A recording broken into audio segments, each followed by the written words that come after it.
We are live, says Ryan.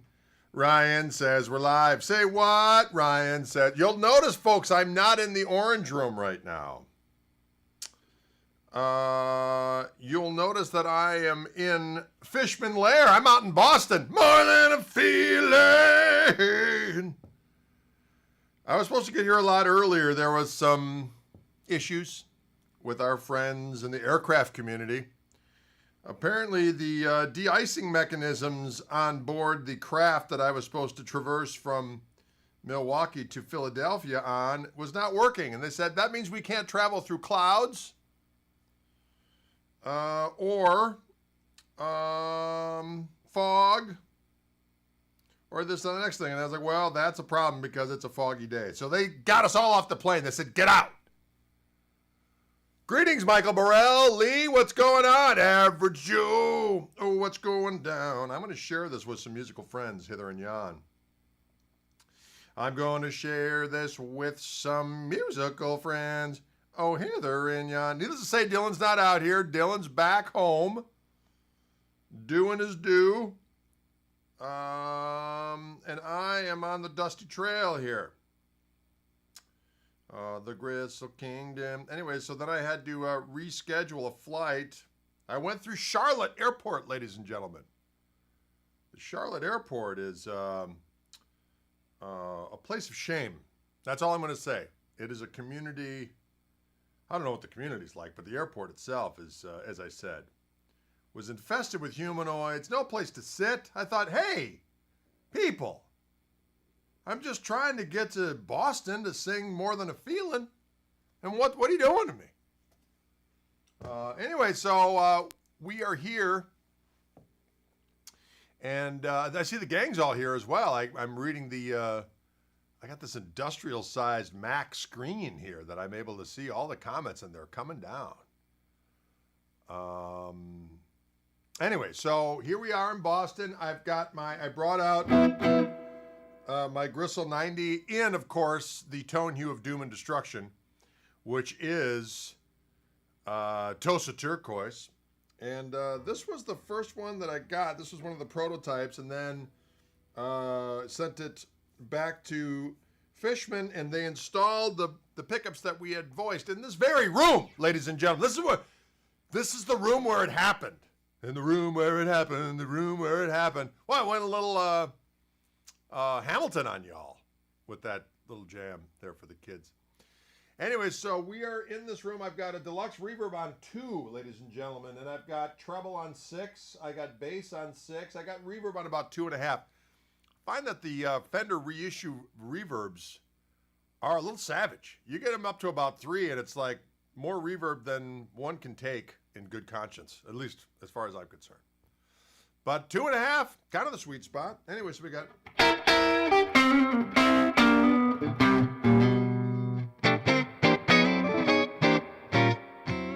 I have my Gristle King pedal. Now, I should mention that the fine folks at Fishman are manufacturing our Gristle Kings for us.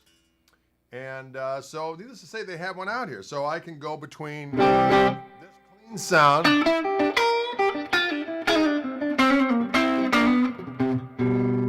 I could press the button and the Fluence pickups get a little bit more heat. Press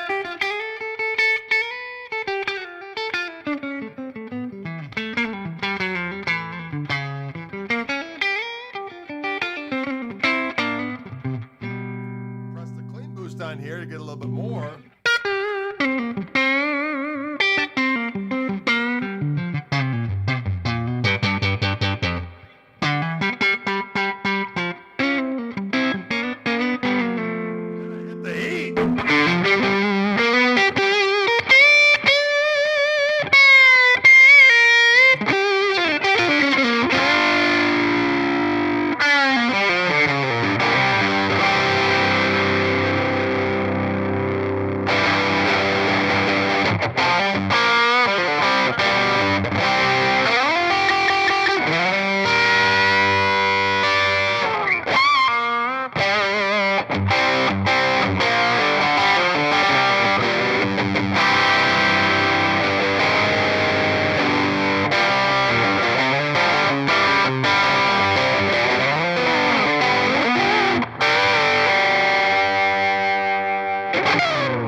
destruction. Go anywhere, that pedal, amp like this on 2? What? Little 57 in front of it. Kapow! You know what happens? Cheek slapping. You know what happens? Cheek slapping. That sounded weird, but I think you know what I'm talking about. Can you dig it? Well, of course, the Koch amp is a weapon. There's just no doubt about it. It is a weapon of doom and destruction. 22 watt tube amp. That is correct. It's the Manfish Takeover. Kevin, you're a savage. I like that kind of talk. Anyway, I was going to actually put some new strings on this bad boy because it needs it. This guitar was in the basement of Managed Expectations, as I like to call the Koch basement, because I had the other Bradford Beach Blue version. But now I got this one out of retirement because this color's coming. The Bradford Beach Blue was a happy accident, and that's going to be back in the... so people who get the Bradford Beach Blue consider themselves that they've got a collector's item because this is the color that's actually going to be starting in, I think, the September shipment. This, Tosa Turquoise. That's T-O-S-A, short for Wauwatosa, the community of my dwelling back behind the cheddar curtain. Can you dig it? Sweet cheddar curtain. But I love the fact it got this clean sound. And then we just add we got all our little increments of disgust, which I like. I like disgust.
The increments of filth.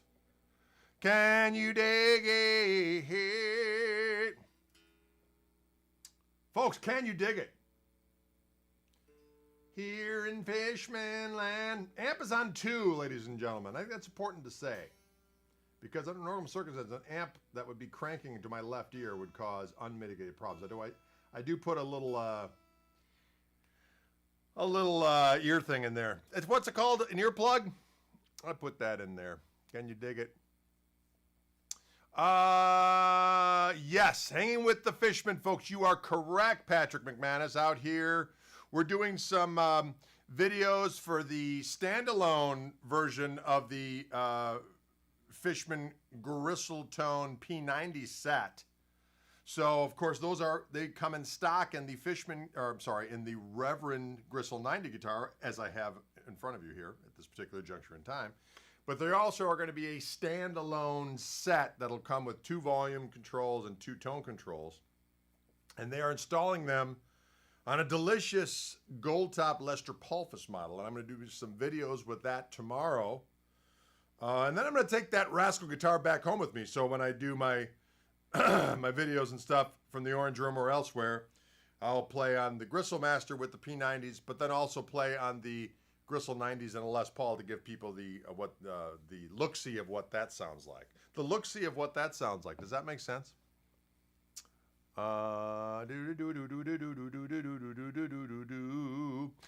Questions out there.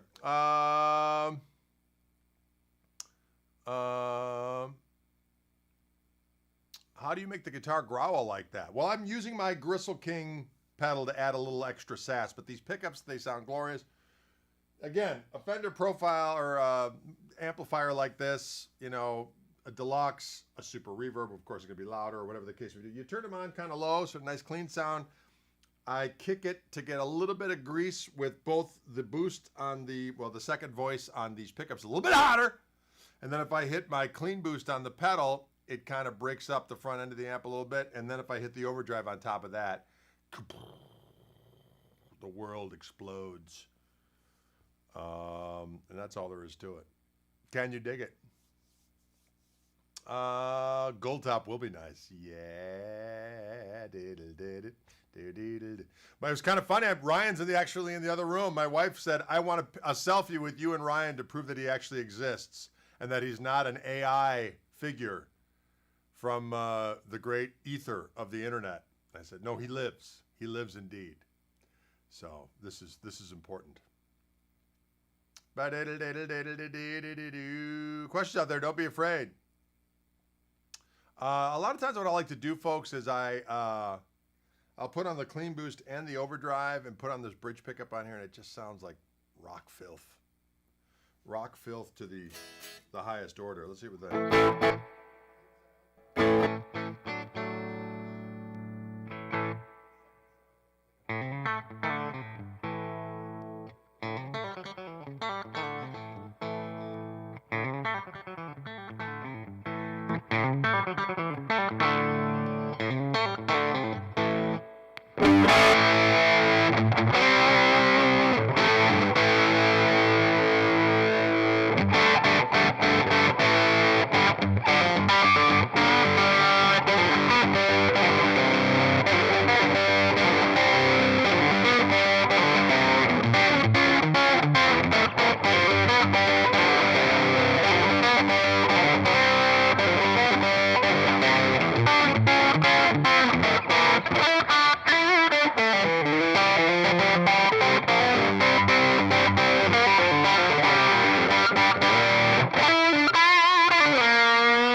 wanted Funk 49 with that sound, so I had to do it.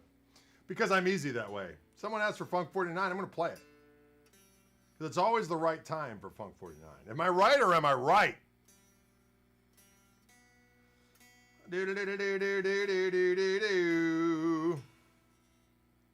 Yeah, let's see what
like that.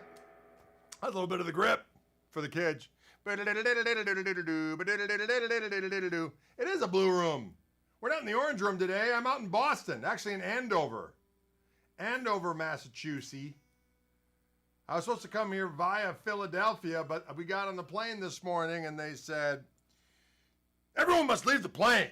This thing is not going anywhere. And I said, what the cry-eye? So I had to go back in the Milwaukee airport. I might say that the last time I was on an airplane was in the first week of March 2020, coming out here to voice these pickups.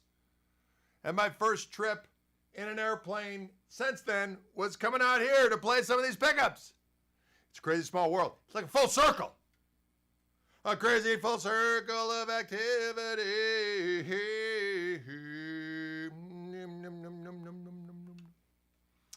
Oh, Patrick says play Spank It. How would Spank It sound as an individual performance? Well, we could find out. You can't hear the talking mic? Can't you hear? They can hear it. They can hear it. I got the thumbs up from Ryan in the other room. Ryan exists, okay? Ryan is real.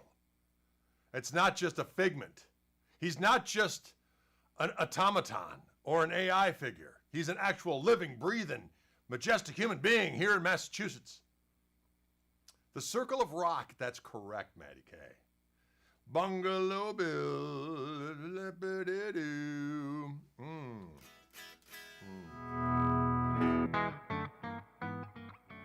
They say, I like it.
Fast and loose, but hey, that's what you're gonna get. That's what you're gonna get here and now. So that G-string wandered a little bit. I mean, I had to take control of it. Should have restrung it. Should have restrung it. The G-string's got a little bit of mung upon it. Wow, should have restrung it. The string's got a little bit of mung upon it. A little bit of mung upon it. Can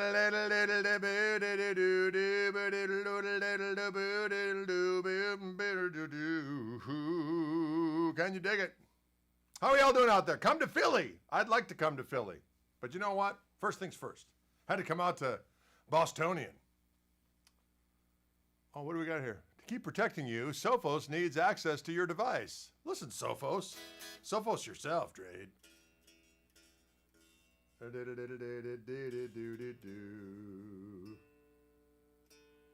We're rocking out here in the room of, we're going to call it the Fishman Lair. This is the Fishman Lair we're at. That song I sung about the Hmong. That's exactly correct. Hmong the living. Oh, I like what you did there. That was nice. That was nice.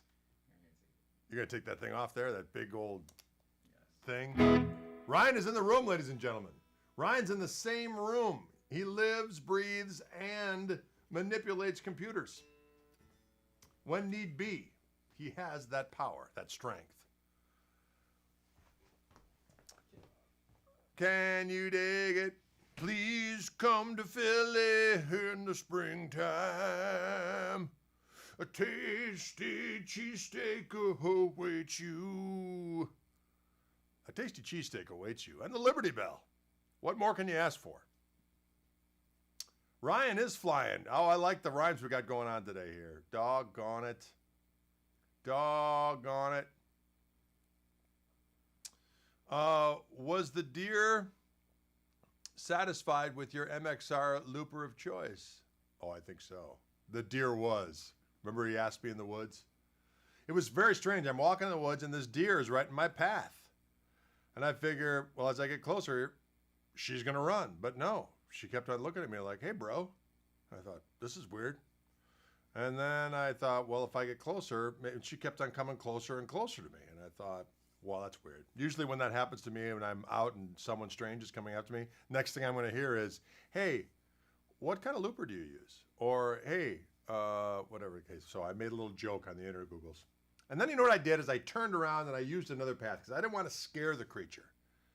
So instead of going on my merry way going, hey, get out, I simply turned around and went on my merry way. Why? Because I'm a lover of creatures. Right? I'm a lover of creatures. That's what we do. I'm a lover of creatures. Are you going to be at NAMM in Nashville this year? Daryl, that's an excellent question. I might be there. Fishman's not going to have a lair there per se, but there are going to be Fishmanites there doing stuff. Reverend's definitely going to have a booth. I probably will go, but I don't know yet. We got to see. But there won't be any kind of official concert or anything that I know of yet, but that could change because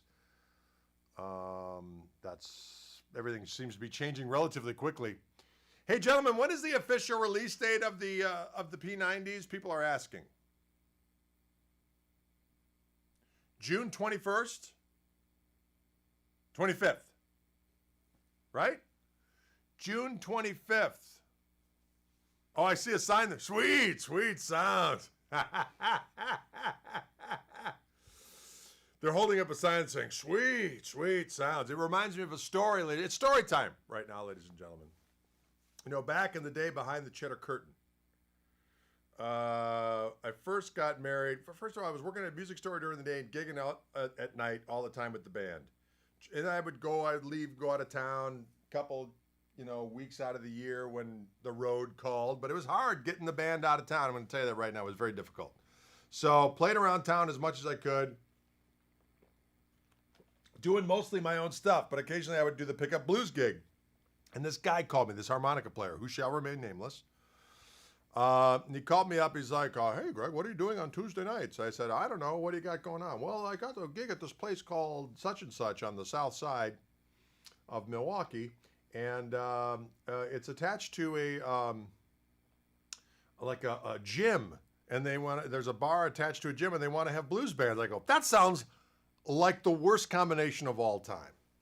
And he's like, well, we're going to try it out. It's, the hours were early and it was Tuesday night money. But at that time I was just trying to play out as much as possible and take the money and run. So I said I'd do it. I go, all right, Tuesday night I'll be there. So I show up and sure enough, we're in this kind of disco type thing. And at the back of this disco is the entrance to this workout facility. And we start playing our first couple songs. If you could be ignored, I want you to imagine the next increment beyond ignoring. And that's what we experienced at the hands of the people at this place in the beautiful bowels of the south side of Milwaukee. Then at some point, this guy comes in, and he's with two of these huge dudes, like they were his henchmen. Comes in and his hair is kind of slicked back. At the time, he was probably, you know, mid-50s, late 50s. Comes in and he had a turtleneck on. He reminded me of George Papard as Banachek, all right? So Banachek walks in. He's got these two henchmen with him, and he sits down at the bar, and it's like, this has got to be the owner of this place. I'm kind of, as I'm going, you know, the harmonica players, oh, my baby, so unkind. Anyways, we're playing this Rancid. Well, it wasn't Rancid. My part wasn't Rancid. I'm sorry. No, anyway, we were playing these tunes, and I'm watching this guy, and I'm just kind of watching the thing unfold. So we get done with the first set, and I just want to leave. I was like, you know, this is obviously not a good fit. So I go down to the bar. At that time, I was still drinking, so I immediately went to the bar and began plying some fermented entertainment to ameliorate the suffering that clearly I was experiencing. And meanwhile, Banachek gets up and he's going to the stage, and the other guys in the group are like having a band meeting on stage, wondering what they got to play to go over to the crowd. I'm like, there's nothing you can do. This is a hopeless cause. Seek solace with me in this fermented entertainment, or talk to Banachek, one of the two. They decided to go with the latter. So Banachek goes on stage, and as he's sauntering across the stage to talk to these guys, I hear him say, clear as day, "Hey, fellas! Sweet, sweet sounds." And I vomited a little bit in my mouth. And then we did play one more set, and we never played there again. So Chris just reminded me of that story, as I've told the story before. And he holds up the sign, "Sweet, sweet sounds. Hey, fellas! Sweet, sweet sounds." You know what we need to do, Chris, is we need to get a picture of George Papard as Banachek, with the thought bubble saying, "Fellas, sweet, sweet sounds." And then we're going to sell those posters, is what we're going to do. And every music room throughout Christendom is going to have that poster, so that when their significant others can be, "What is that hellacious racket?" Say, "Talk to George!" And it'll be him just going, "Fellas, sweet, sweet sounds." And it'll be a self-fulfilling prophecy for one and all. Can you dig it? There you go. The Banachek Blues. Anyway. All right. Or a t-shirt. We need a t-shirt. "Fellas. Sweet, sweet sounds." All right. Fair enough. All right. What else we got going out there in movie land?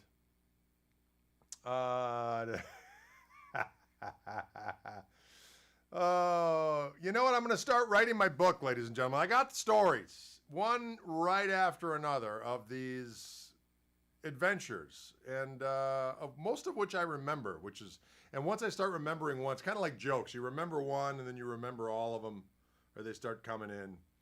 And, gigs from, oh my God, I just remembered another one. Is it all right if I tell another story? Is it okay? All right. So during this period of time where I was doing all these gigs and taking them, and people like this other guy called me up, this harmonica player who took me in the lair of Banachek. This guy called me from Racine, and he's like, "Greg, so-and-so down in Racine, I've been calling you, we'd been kind of touching base over the years about maybe me doing one of these. Maybe it was a Monday night at this place down in Racine, Wisconsin. Racine's about a half hour south. The greatest thing about Racine, Wisconsin, ladies and gentlemen, is the O&H Bakery, as I'm sure my friends in the other room will attest to. The greatest Danish kringle throughout Christendom or anywhere else is made in Racine, Wisconsin. Anyway, this guy called me up and said, "Hey, do you want to do our jam? We have a special guest every month. You'll be the guest this month. Come on down, pays X amount of dough. We play a set, and then we have people sit in." And the guy pestered me enough that I said I would do it. And I can't even remember what the guy's name was. So I go down, I set up, and I have no idea if these guys can play or not. I have no idea. And I remember the piano player is setting up his stuff, and the drummer kind of looked like Johnny Depp. He had long hair, and he seemed like a nice enough guy. He's setting up his kit, and I'm like, well, I wonder if he can play. And I'm kind of, thinking, where am I? I'm in Racine, Wisconsin. What's going to happen? And the keyboard player sets up his rig, and he's going to play bass with his his right hand. I'm like, so this is like an organ trio type thing? He's like, yeah. He goes, when it works. I go, what do you mean by that? He's like, you'll see. I'm like, oh, okay. I'm looking forward to that. And then behind him was behind the keyboard player was like a guitar stand hook that was attached to the wall. I go, well, what's that for?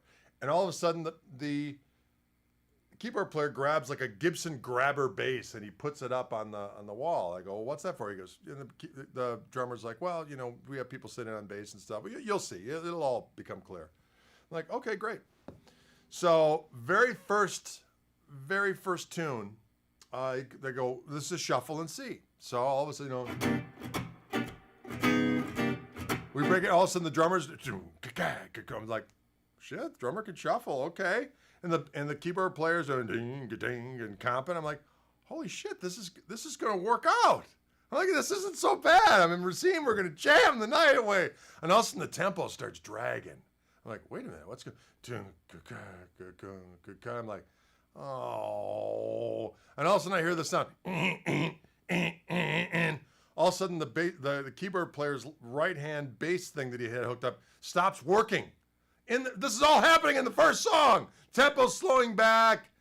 The keyboard thing stops working, and all of a sudden, the keyboard player, unfazed, turns around and just grabs the grabber bass and just dun dun dun dun dun dun. I was like, oh, here we go. This is the beginning of a very long night. So, fast forward to the jam part of the evening, an unmitigated disaster of mutants, ne'er-do-wells, and miscreants. Not that I'm judging. And I remember this one situation where this guy came up to jam. He was a percussionist, apparently. His percussion rig was as follows: 6 cowbells on some kind of a stand with a tambourine on top that he beat willy-nilly with sticks. Then this biker dude comes up, and he's got this really cool 3-pickup old National guitar. I'm like, it wasn't like a steel National, but electric National. And I'm looking at this guitar, and I'm going, where did you get that? He's like, oh, I got this from a rummage sale last week. I paid $25 for it. I go, well, 50 takes it out of here tonight if you're game. He's like, no, I'm going to get back into it. I played in bands back in the 70s. Anytime anyone ever says that, I played in bands back in whatever decade, that doesn't mean shit. Because most likely, they didn't sound good then, and he can't play now, okay? I don't care what kind of band you said you were in. Not that I'm judging, but again, let's continue. So we start playing this tune. And I'm getting a little toot from this guitar player, like he's gonna show me some stuff. I'm like, I could care less. I just wanna get my stipend and get the hell out of here. So we start playing this tune, and it turns into the jam section. Well, Johnny Depp is engaging in a spirited drum battle with Percussion Man, aka Cowbellsman. And they're kind of going back and forth until Johnny Depp destroys the snare drum, and it's gone. It's just going, he broke it. But this doesn't stop. He's undeterred. He's like, pladdle,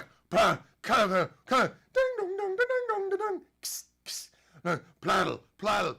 And the whole time I'm witnessing this going, this is not really happening to me. This is not real. And all of a sudden I get this nudge from biker National owner from the 70s guitar guy. He goes, check this out. And I swear to Christ, he goes,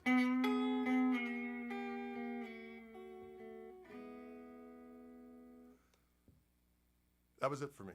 He played that and looked at me like, check out my badass lick. I go, that kicks ass. And that was the end of it. I've X'd out the rest of the evening. That was, and so every now and again I get a little business locally. I go, how come you don't play in any old places anymore? I was like, you know what? Because I don't have to endure that weird stuff anymore. You know what I'm saying? Not that I think I'm holier than thou, but I do like to engage in musical congress with people that like to play good music, and, you know, maybe we hold out for a little better environment. What do you think? Fellas, what do you think? Anyway, so that was another story that came to mind. Once you mentioned Banachek, I started thinking of the other thing. And I'll just, if I could just give you the visual of this, first of all, the nudge to get my attention. What?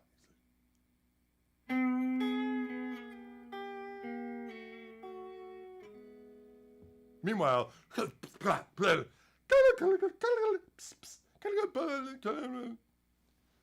the keyboard player now like soldering iron out, trying to fix,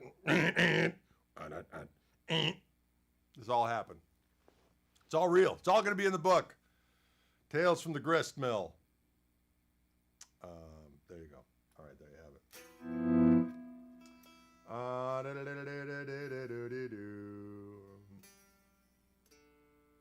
This is about the time when someone goes, just play. Oh, Lord have mercy.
Yeah.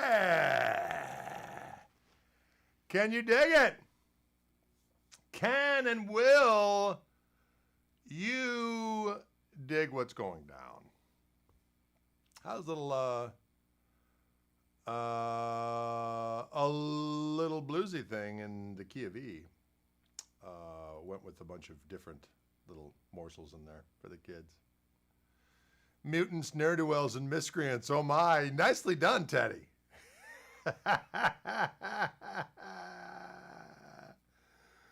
Oh, questions out there in movie land. Don't be afraid. Don't be afraid to ask the questions necessary. Desert Island, one guitar, one amp. What are they? You know what? That's hard to say. You know what? I would have to say my Koch amplifier with all the doohickeys in it. And then I would grab probably a Gristle Master or the Gristle 90, and I'm good to go. And I say that because I have sussed these things out so that they produce all of the morsels that I need to create my malfeasance, okay? They are Gregorian malfeasance ready. Everything else would be like, oh yeah, it's beautiful. I love it. But if I'm going to go to that desert island and kick some ass, I want to be weaponized. Who's with me? Because we're obviously talking about an acoustic, a desert island with electricity. Because then there's opportunity for gigs, if I'm all right. Can you dig it? Yes, this is the Tosa Turquoise version of the Gristle 90. And that's all there is to it. Could you play a tune with the whammy bar in it? Yeah, I did actually earlier. Didn't you hear I did a version of the grip, and I used the Mr. Wiggles. I used Mr. Wiggs. Mr. Wiggles, Mr. Wiggles.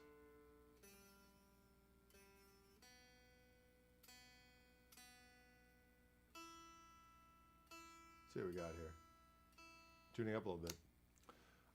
Questions out there. Don't be afraid. Don't be afraid. Ever played any biker parties? Many. Many over the years. Here we go.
It has been done.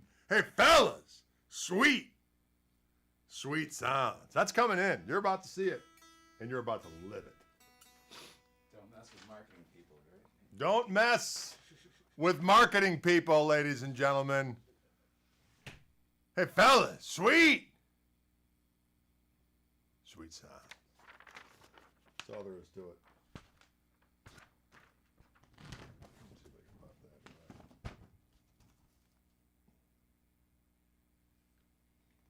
Doesn't get any better than that. Hey, fellas, sweet sounds. Yes, this is the new Fishman Fluence Gristletone P90 set. And boy, that neck pickup sure sounds good, doesn't it? Sometimes you just want to stay right there and just hang out a little while. Wallow in the velvet. Wallow in the velvet. When does Toby return for KMT jamifications? I'm going to say, is that this weekend? I think that's this weekend. I'm looking forward to that. It's been a little while. It's been about a month since we've engaged in sweet sonic activities. So we're going to look forward to causing some trouble with that. George Strix again. Hey, fellas. Sweet sounds.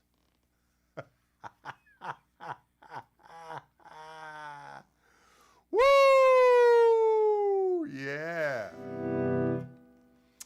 Hey, Gregor, thanks for the videos about the PRS HDX. Oh, I enjoyed that amp immensely, actually.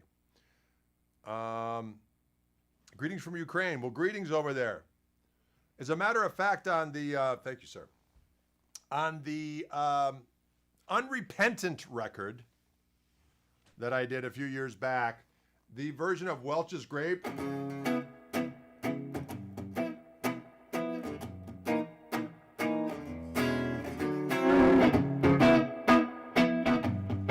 Welch's Grape and actually, there's 3 tunes on there that were done at the same session. Welch's Grape, Sweet Tea, and then a version of Dirty Old B, which is the same as Night Owl Now.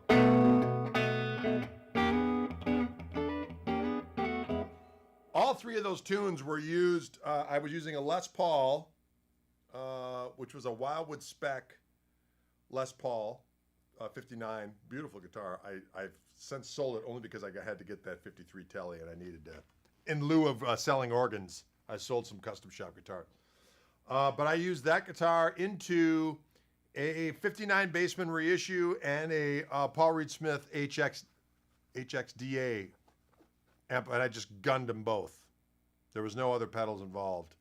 And I just worked the volume knob on that Lester.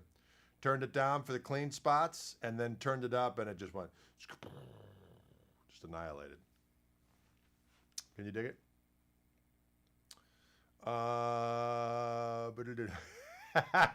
James enjoyed the jam story. Well, there's more where that came from, my friend. Rest assured. There are always more tales that I remember from various different places, various different times. Oh, just picked up, plays well with others. Awesome. I'm glad you like that. Thank you. Night Owl Now is on that tune. Actually, Paul Barrere from Little Feat sang on that song. As a matter of fact, that lineup played at Milwaukee's Summerfest that summer. I think it's 2000, maybe the summer of 2014. We did a gig. It was Dylan, my son, on drums. My buddy Eric Hervey on bass, Theo Merriweather on organ, who are the rhythm section on the Sweet Tea and Welch's Grape that are on Unrepentant. And then Paul Barrere, John Seeger on guitar also, who wrote all those tunes with me and sang most of them. And then John Cleary on piano. And that lineup played headline spot at Summerfest, and we've actually recorded it and videoed it. I just need to, at some point in time, edit it. Of course, especially now that Paul has passed away, unfortunately. But we did a bunch of cool tunes. We did, of course, a bunch of tunes for Plays Well with Others, because both Paul and John Cleary were on that record.